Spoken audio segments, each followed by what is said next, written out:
नमस्कार, स्वागत है आप सभी का इंडिया वॉइस पर। मैं आपके साथ निकिता कश्यप। उत्तर प्रदेश में शीतकालीन सत्र कितना होगा खास और सत्र में विपक्ष की ओर से दिख रहे घमासान के आसार। जी हाँ, उत्तर प्रदेश के विधानसभा मंडल में आपको बता दें कि दोनों सदनों का शीतकालीन सत्र 19 दिसंबर को शुरू होने जा रहा है, यानी कि कल से सत्र की शुरुआत हो जाएगी। और जहां सदन की कार्रवाई 24 दिसंबर तक चल सकती है, तो वहीं आपको यह भी जानकारी देते चले कि योगी सरकार वित्तीय वर्ष 2025 से 26 का पहला अनुपूरक बजट भी ला सकती है। जहां उत्तर प्रदेश विधानमंडल में दोनों सदनों का शीतकालीन सत्र 19 दिसंबर से शुरू हो रहा है और जहां सत्र की शुरुआत 19 दिसंबर को शोक प्रस्ताव से होगी, तो वहीं आपको बता दें कि 20 और 21 दिसंबर यानी कि शनिवार और रविवार को अवकाश रहेगा और जिसके बाद 22 दिसंबर यानी कि सोमवार को सुबह 11 बजे से सदन की कार्रवाई को शुरू किया जाएगा।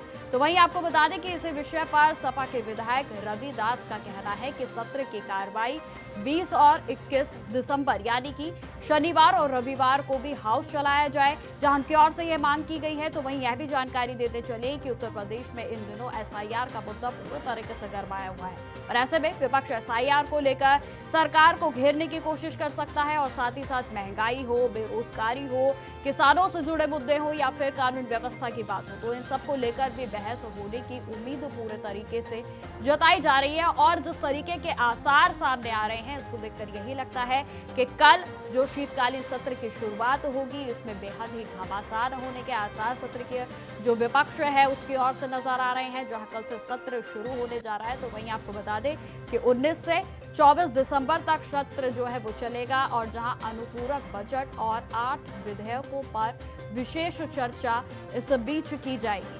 तो सबसे पहले मैं आपको चर्चा की शुरुआत करने से पहले सुनाती हूं कि सपा के जो नेता हैं यानी कि जो विधायक हैं, उनकी ओर से क्या कुछ कहा जा रहा है।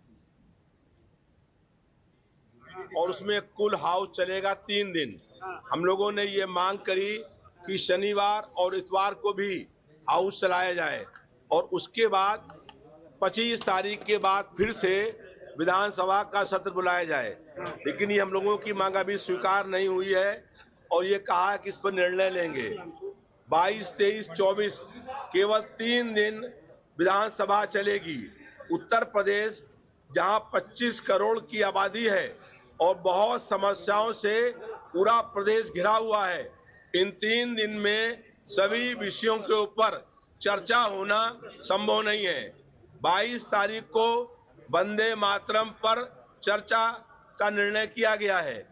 4 घंटे की सरकार ने चर्चा स्वीकार की थी। हम लोगों ने यह मांग करी है कि कम से कम 8 घंटे वंदे मातरम पर चर्चा होनी चाहिए ताकि पूरा प्रदेश और देश जान सके कि वंदे मातरम गीत जब क्रांतिकारियों ने गाया था, जिसके लिए लेकर के पूरे देश को एक करने का काम किया था, भारतीय जनता पार्टी या आरएसएस का कोई भी नेता स्वतंत्रता संग्राम के आंदोलन में जेल नहीं गया था। जिन क्रांतिकारियों ने वंदे मातरम गीत गाया था, उन क्रांतिकारियों का सम्मान नहीं हो रहा है। तो जैसा कि आपने सुना कि समाजवादी पार्टी की ओर से विधायक हैं और जिनकी ओर से वंदे मातरम को लेकर 8 घंटे की चर्चा की जो मांग है वो सरकार से की गई। लेकिन आपको बता दें कि आज मुख्यमंत्री योगी आदित्यनाथ की ओर से सर्वदलीय बैठक के बाद आपको बता दें कि यह फैसला लिया गया है कि वंदे मातरम के विषय पर 5 घंटे तक सदन में चर्चा की जाएगी और जिसको लेकर लगातार जो घमासान के आसार हैं वो बने हुए हैं। और इस विषय पर चर्चा करने के लिए हमारे साथ हमारे मेहमान भी जुड़ गए हैं, जिसमें श्याम सलोनी जी हमारे साथ जुड़ गए हैं, नेता हैं बीजेपी से। सर, आपका बहुत बहुत स्वागत है चैनल पर। वहीं धर्मेंद्र सिंह जी हमारे साथ जुड़ गए हैं, प्रवक्ता है समाजवादी पार्टी से। सर, आपका भी बहुत बहुत स्वागत है चैनल पर। श्याम जी, आपसे शुरुआत करेंगे। जिस तरीके से कल से उत्तर प्रदेश में शीतकालीन सत्र की शुरुआत होने जा रही है, लेकिन शुरुआत से पहले ही विपक्ष की ओर से बड़ी मांग कर दी गई जो कि वंदे मातरम को लेकर चर्चा पर है। और देखिए, यहाँ पर एक देखने वाली बात यह भी है कि जहां विपक्ष की ओर से मांग की जा रही है कि लगभग 8 घंटे तक इस पर चर्चा हो, लेकिन सरकार इस पर सहमति नहीं बना रही है। श्याम जी, पहला रिएक्शन। आप सभी को मेरा नमस्कार। निकिता जी, कल से जो सत्र हम शुरुआत कर रहे हैं उसकी सभी विधायकों को बधाई। और देखिए, समाजवादी पार्टी चूंकि उत्तर प्रदेश में बड़ी प्रमुख विपक्षी पार्टी है, इसमें कोई दो राय नहीं है, लेकिन इनके पास भी मुद्दे नहीं है। अब जब मुद्दे नहीं है तो फिर ये कुछ ना कुछ सरकार के ही जो भी योजना है उसमें कमियां निकालने के प्रयास करेंगे।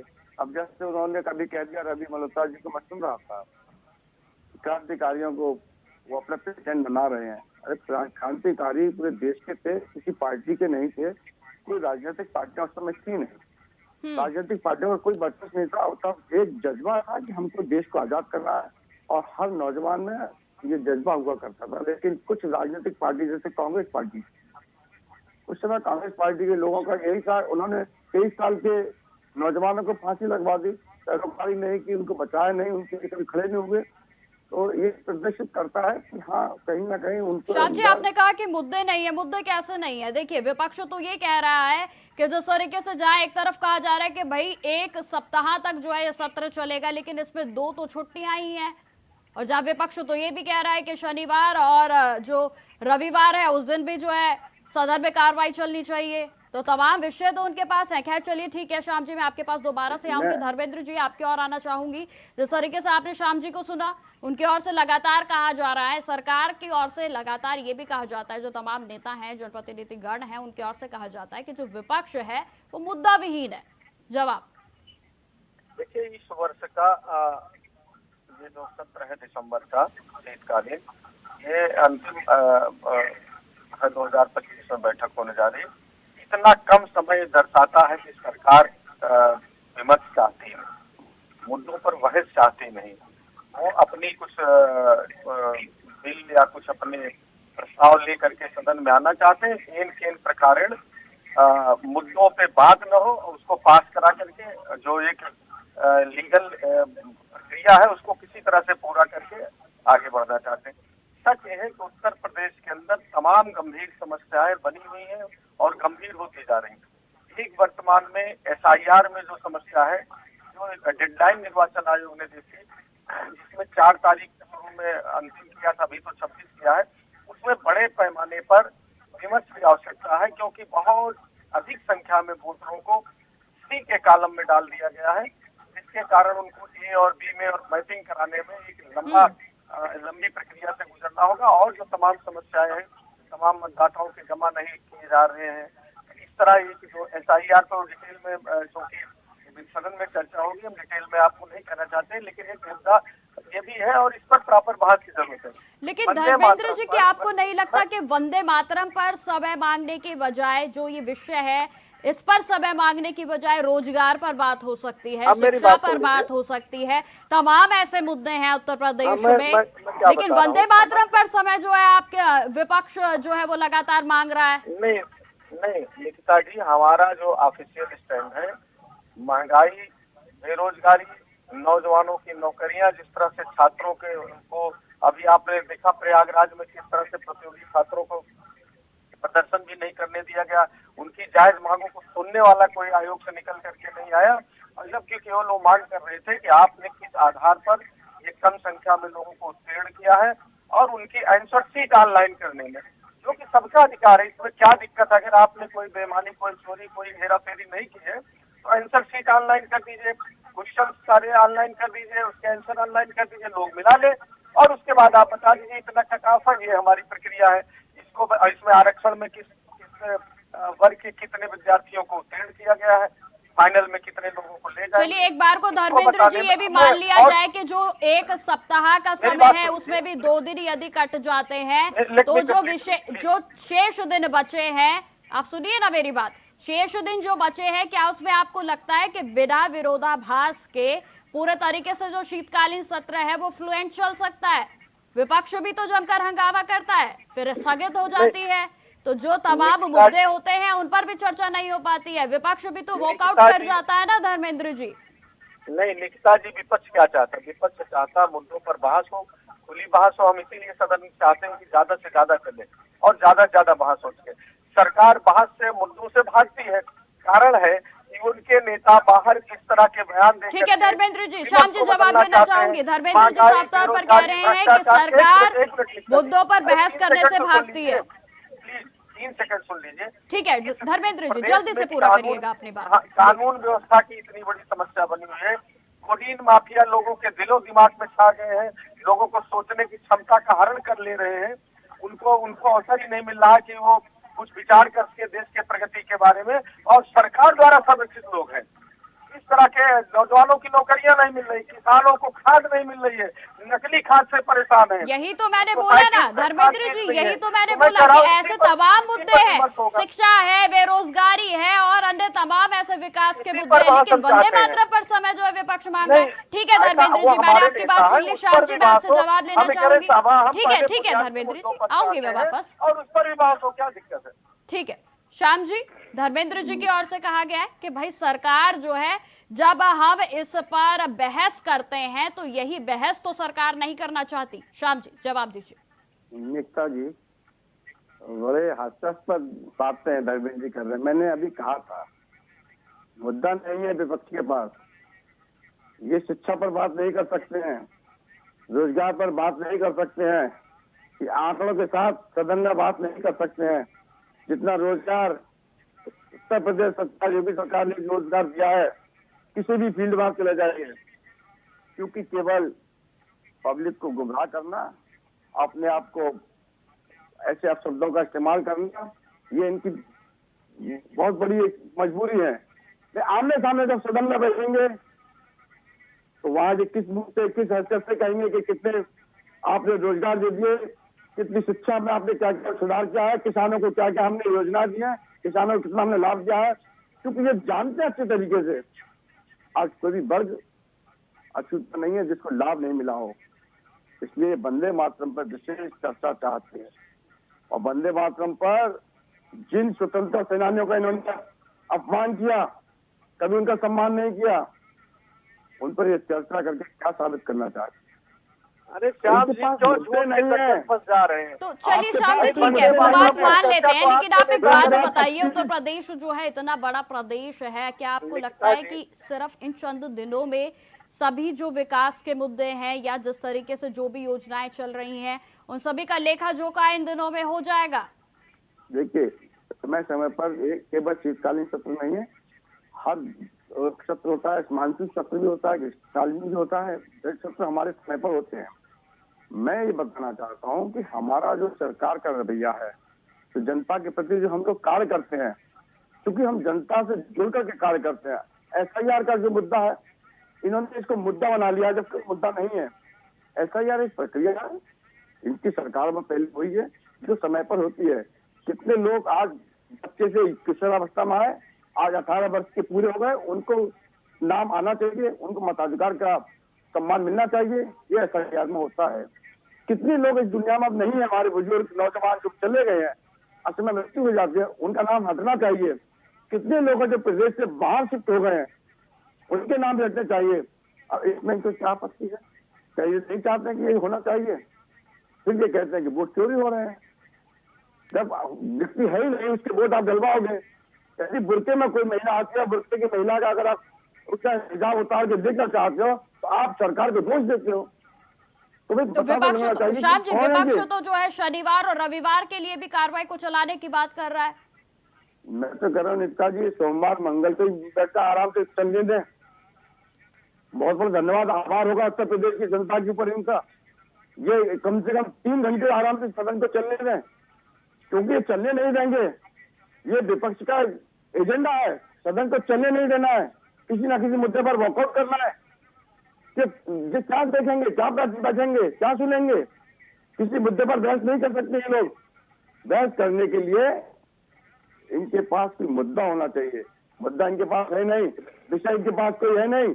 जब कोई विषय नहीं है तो नई नई बातें लेकर के सदन का बहिष्कार करेंगे। माननीय योगी जी ने जो कार्य किए हैं, ऐसे कार्य हैं जो अतुलनीय है, जिनकी तुलना नहीं कर सकते हो। तो किसी एक वर्ग के लिए नहीं किए हैं, किसी एक समुदाय के लिए नहीं किए, किसी एक जाति के लिए नहीं किए। उत्तर प्रदेश योगी सरकार ने किसी को जाति में नहीं बांटा है। उनका उद्देश्य है कि बटोगे तो कटोगे, वो उत्तर प्रदेश को एक करना चाहते हैं। और आप उत्तर प्रदेश को बांटने में चले हुए हो। आप किस विषय तो पर वंदे चर्चा मातरम पर करोगे? चर्चा करने में क्या दौरा है, बताए ना श्याम जी। वंदे हम तो मातरम, तैयार हैं। यदि विपक्ष वंदे- को हम- कुछ आपत्तियां हैं तो सरकार को जवाब तो देने ही पड़ेंगे ना। नहीं, ये तो वंदे मातरम बोलते कहाँ है? ये जिनका समर्थन करते हैं वो तो वंदे मातरम नहीं बोलते हैं। ये बुलवाना अपने विधायकों से, जो मुस्लिम विधायक हैं, कहें कि हम वंदे मातरम बोलेंगे, ये कहते हम गला कटा देंगे लेकिन वंदे मातरम नहीं बोलेंगे। उनके साथ में खड़े होते हैं और ये वंदे मातरम पर चर्चा करना चाहते हैं। तो ये दो मुल्क की बात है जो करने वाले लोग हैं, जनता इनको पहचान चुकी है।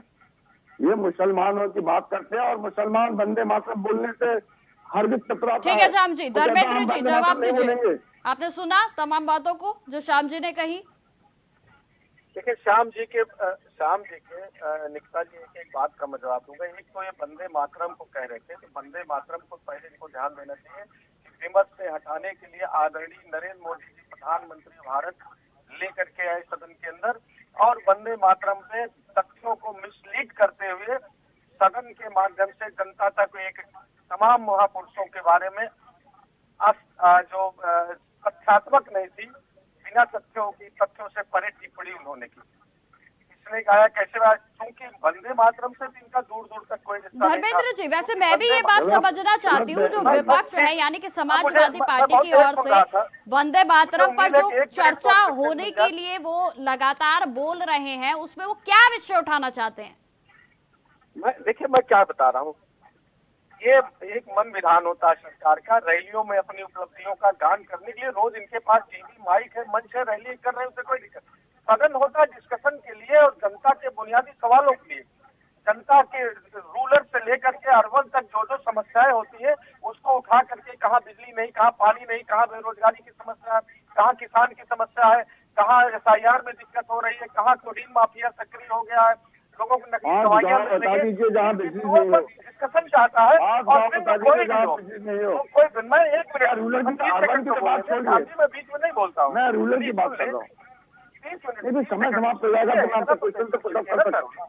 इतना पेशेंस होना चाहिए, मैं सुनूंगा आपसे, आपका हर जवाब दूंगा। धर्मेंद्र जी, समय समाप्त हो जाएगा, मैं इसलिए पूछ रहा हूँ। 5 गांव के नाम बता दिए जहाँ बिजली नहीं है, ऐसा कोई रूरल का बताइए। अर्बन की तो बात ही नहीं कर सकते हो, जहाँ योगी जी की सरकार नहीं बिजली के तार आप काटे, मैं उस पर आऊंगा। पहले मैं मुद्दा है, देखिए आप चूंकि आपका जवाब नहीं है, ये आपके नेताओं का है। गिरिराज सिंह क्या बोल रहे हैं, आपके संजय साहब क्या बोल रहे हैं। और तो धर्मेंद्र जी, ऐसे जो प्रश्न आप अभी उठा रहे हैं, आप इन प्रश्नों के लिए समय मांगते ना। मैंने आपसे यही तो पूछा। मेरा प्रश्न ये था कि आप वंदे मातरम से जिस तरीके से समाजवादी पार्टी के जो विधायक हैं उनकी ओर से आवाज उठाई गई, भाई उन्होंने कहा कि हमें जो है इसके लिए समय चाहिए लगभग 8 घंटे का, तो इस भीतर क्या कुछ जो है विपक्ष की ओर से प्रस्तुत किया जाएगा? क्या आप लोग कहना चाहते हैं? ये मेरा आपसे प्रश्न है धर्मेंद्र जी। निकिता जी मैं क्या कह रहा हूँ, निकिता जी हमने अभी वंदे मातरम को लेकर के केवल नोटिस नहीं दिया, हमने नोटिस दिया, हमने जो मांग की है विधानसभा में वो SIR पर, कानून व्यवस्था पर, किसान की समस्या पर, नौजवानों की नौकरी पर, प्रतियोगी परीक्षाओं में हो रही हेराफेरी पर डिस्कशन की मांग की है। लेकिन वंदे मातरम भी एक मुद्दा है और हमने नहीं उठाया है, देश के प्रधानमंत्री जी ने उठाया। संसद में इतना वक्त वंदे मातरम को लेकर के रहा है तो रिलेवेंट है, उसको उत्तर प्रदेश में चर्चा हो जाए तो कोई आपत्ति नहीं है। हम ये कह रहे हैं कि सत्र आपने बुलाया है, तो जो भी मुद्दे हैं उन मुद्दों पे डिस्कशन से आप क्यों भाग रहे हैं? धर्मेंद्र जी, उस पर 14 घंटे की बहस हो तो गई संसद में पहले भी। कौन भाग रहा है सर जी? उस पर पहले भी तो बहस हो चुकी है ना संसद में। नहीं, संसद में देखिए, संसद में जिन बिंदुओं पर बहस हुई है, क्या उन जो हमारा महंगाई पर, बेरोजगारी पर, नौकरियों में संसद में बहस होती है, उत्तर प्रदेश नहीं होनी चाहिए। उत्तर प्रदेश में डिफरेंट समस्याएं हैं। धर्मेंद्र जी, आप जो आज जवाब दे रहे हैं ना, आप भटके जा रहे हैं अपने जवाब से, मैं खुद नहीं समझ पा रही हूँ। मैं आपसे वंदे मातरम पे बात करती हूँ, फिर आप विकास पे आ जाते हैं, विकास पर बोलती हूँ तो वंदे मातरम पे आ जाते हैं। निकिता जी, स्पष्ट रूप से मैं कहीं नहीं भटक रहा हूँ। मैं कह रहा हूँ सत्र किसी एक बिंदु पे चर्चा के लिए नहीं बुलाया गया है, स्पेशल सेशन नहीं है। ये सेशन है जनता के तमाम जो बुनियादी सवाल हैं, जो रिलेवेंट मुद्दे हैं, उन सब पर चर्चा के लिए है। ये बिल्कुल आपने बिल्कुल बहुत बढ़िया बात आपने बताई, लेकिन यही तो मैं आपसे बोल रही हूँ कि विधायक की ओर से जो मांग की गई है वो स्पेशल किसके लिए की गई? पहली बात तो निकिता जी, वंदे मातरम के लिए। निकिता जी एक चलिए ठीक है धर्मेंद्र जी, श्याम जी आपकी ओर आना चाहूंगी। तो कहीं ना कहीं देखिए, अगर समय कम है तो ऐसा तो नहीं कि सरकार जो है खुद भी जवाब नहीं देना चाहती है। ऐसा नहीं, एक विधायक क्या उठाता है वो सारे मुद्दे नहीं उठाता, वो उनका अपना मुद्दा हो। पार्टी का मैंने मुद्दा बता दिया, ठीक है, ये ठीक है सारे सर, मुद्दे हैं। ठीक है आप समझ धर्मेंद्र, रहे? ठीक है। और विधायक तमाम लोग अपने क्षेत्रों में उठाते हैं और अलग अलग लगाते हैं, वो अलग विषय है। लेकिन जो पार्टी का मुद्दा है, सारे विषयों पर खुल करके सत्र में चर्चा हो। मुस्कुराने से काम नहीं चलेगा श्याम जी, चर्चा करने से काम होगा, चर्चा से ही हल निकलता है। आप लोग जो मन विधान लेकर के आते हैं, देश के संविधान अरे में खिलवाड़ सुन तो करते हैं, लीजिए वो सरकार। अब चलने वाला नहीं है। धर्मेंद्र सुन भी जी, लीजिए। ठीक है, मैंने निकता सुन ली है जी। आपकी बात। श्याम जी, आपसे निक- प्रश्न निक- लेना चाहूंगी। देखिए, जिस तरीके से समय जो है वो बेहद ही कम है, क्योंकि केवल 4 से 5 दिन का समय रहेगा, तो क्या इस अभी तक कहीं ऐसा तो नहीं कि सरकार जो है वो वाकई में ही, विपक्ष जो है सही कह रहा है कि जवाब जो है देने से बच रही है? निकता जी, सवाल के जवाब तो यहाँ धर्मेंद्र जी ने दे दिए। जब आप इनसे सवाल करते हैं, आप पूछते हैं कि आपके विधायक मांग करते हैं, तो ये विधायक कोई कह देते हैं उनका व्यक्तिगत मामला है। जनता के द्वारा चुने गए व्यक्ति को भी ये अपना विधायक नहीं मान रहे हैं, उनको भी अपनी मांग नहीं मान रहे हैं। कहते हैं विधायक की अपनी निजी समस्या हो सकती है। अब अगर समाजवादी पार्टी के विधायक सदन में कोई बात करेंगे तो ये कहेंगे उनकी अपनी निजी समस्या है। जो नहीं, व्यक्ति श्याम अपने जी, आप विधायक को समझना सम्मान नहीं दे चाहते। सकते, ये सत्र मैंने जो कहा अपने किसी सम्मान एक विषय विधायक को के नहीं लिए दे नहीं है। सकते, ये चलिए, तमाम ठीक है। बुनियादी सवालों श्याम में जी, से साथ के साथ आप एक अपने समझ- आखिरी कमेंट्स एक भी है, जो है जल्दी तो से दे देश दीजिए, के क्योंकि समय प्रधानमंत्री का जी अभाव ने उठाया और मेरा- गलत तथ्य प्रस्तुत किया, मेरा आखिरी उस पर कमेंट भी मैं करेक्ट आपको होना बता दूं, चाहिए। वो भी एक मुद्दा है, उस 2025 मुद्दे से आप भाग नहीं 2026 का सकते। अनुपूरक बजट हमारा धर्मेंद्र जी, पेश मैं आपकी होगा। ओर आऊंगी पांच और ना, मुद्दे हैं। रुकिए आप। श्याम जी, 2025-2026 अनुपूरक बजट हम पेश करने जा रहे हैं। यूनिवर्सिटी को हम कैसे और निजीकरण करें, कैसे किया जाए, कैसे सुधार किया जाए, उस पर जा रहे हैं। नगर निगम में और हम क्या सुविधा दे सकते हैं, दो नगर निगम के द्वारा जो दुकानें होती हैं वो हम जनता के हित में और कितना सरलीकरण कर सकते हैं। कुछ छावनी के हमारे क्षेत्र है तो हम नगर निगम को दे सकते हैं, उस पर हमारे विचार चलने जा रहे हैं। हम जनहित में सरल शब्दों में अगर बोले तो जनता को अब कितना अधिक सुझाव दे सकते हैं, कितना अधिक चलिए, अधिक से ठीक है अधिक श्याम हम जी। जनता के लिए कर धर्मेंद्र जी, सकते हैं। आपके आखिरी कमेंट्स क्या कहना चाहेंगे आप दर्शकों से? नहीं, हम निकिता जी, मैं कह रहा हूँ कि सत्र होता है व्यापक डिस्कशन के लिए, तमाम समस्याओं को सदन के अंदर डिस्कशन करके उसके हल के लिए। और मैं चाहूंगा सरकार से कि जो भी मुद्दा, जो भी विधायक लेकर के आते हैं, सरकार पार्टियां लेकर के आती हैं, उस पर डिस्कशन कराएं, कोई इंटरप्शन नहीं होगा। उसमें व्यापक विचार विमर्श हो और सरकार सर्वसम्मति से यानी जो संवैधानिक व्यवस्था है उसके तहत उस पर कानून चलिए, उसका निराकरण ठीक है, करे, ठीक है उसका आश्वासन दे। इसीलिए सदन है। ठीक है सिंपल सी बात धर्मेंद्र है। जी, श्याम बाकी जी, आप चीजें हम दोनों लोग का सदन हमारे में साथ उठाएंगे। जुड़ने के लिए बहुत बहुत धन्यवाद। तो जिस तरीके से आपको बता दें कि उत्तर प्रदेश में कल से शीतकालीन सत्र की शुरुआत होने वाली है, और उससे पहले ही आपने जिस तरीके से सुना कि घमासान की शुरुआत आज से ही हो गई। तो फिलहाल मेरे साथ इस पेशकश में इतना ही। देश दुनिया की तमाम खबरों की जानकारी के लिए बने रहे हमारे साथ। नमस्कार।